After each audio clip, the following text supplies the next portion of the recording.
Aynen nerelisin? Ben Azerbaycanlıyım. Aynen ne zaman buraya geçtin? 2013'te geldim. 12 yaşımda hicret yaptım. Haritamda oldum. Orada abimi yitirdim. Sonra Rakka'ya geldiğimde annem beni evlendirdi. Kendi rızanla mı evlendin? Böyle istemiyordum ancak annem beni verdi. Dedi evlen, git dedi. Evlendim.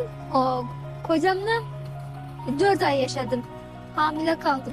Yeniden iddetim çıktıktan sonra gene evlendim. Gene hamile kaldım. Çocuğumun babası gene kaybettim. Bu da sonuncu kocam.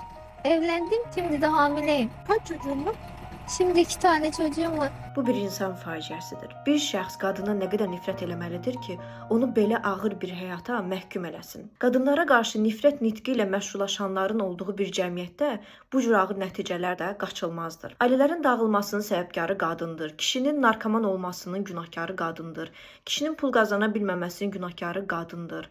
Qadınlara qarşı bu total nifrətin kökü bu cür fikirlər və onu səsləndirənlərdir. Həmin şəxslər Aynanın 12 yaşından evlilik adı ilə 3 fərqli şəxs tərəfindən cinsi istismara məruz qalması ilə bağlı reaksiya bildiriblərmi? Onların təbliğ etdiyi ailə dəyərləri budur. Çünki məhz onlar deyirlər ki, qızı gərək hələ tez, heç nəyi dərk etmədən ərə verəsən. Məsələ bununla da bitmir. Bu gender əsaslı ayrı seçkiliyi təbliğ edən şəxslər bir zümrə yaratmağa da nail olublar və indi onlar bütün cəmiyyəti təhdid edəcək qədər irəli də gediblər. Məsələn, bu rəy. Təhlil videolarımızda davamlı olaraq Azərbaycan Respublikasının konstitusiyasına və onun qanunlarına istinad etməyimizə verilən reaksiya. Əslində həmin təhqir olunan konstitusiya ilə 12 yaşlı Aynanın taleyi də eynidir. Çünki məhz həmin konstitusiyada onun uşaq yaşda evləndirilməməli, təhsil almalı olduğu və hüquqları təsbit olunub. Bu rəyə yazan şəxs isə çox cəsarətlənib. Çünki o bilir ki, özünü yazar, vəkil, filosof kimi təqdim edənlər bunu susqunluqla qarşılayacaq. Necə ki, qarşıladılar da.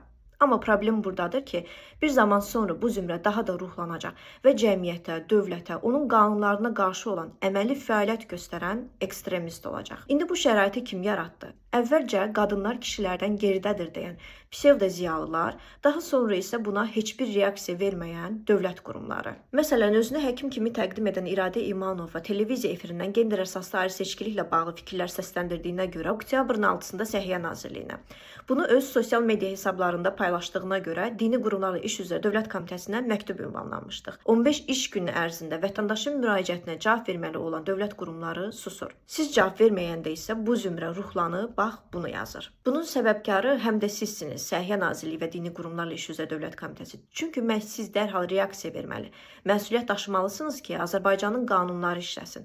İşləsin ki, hərə özünə bir ədalət axtarışı ilə meşə qanunları yaratmasın.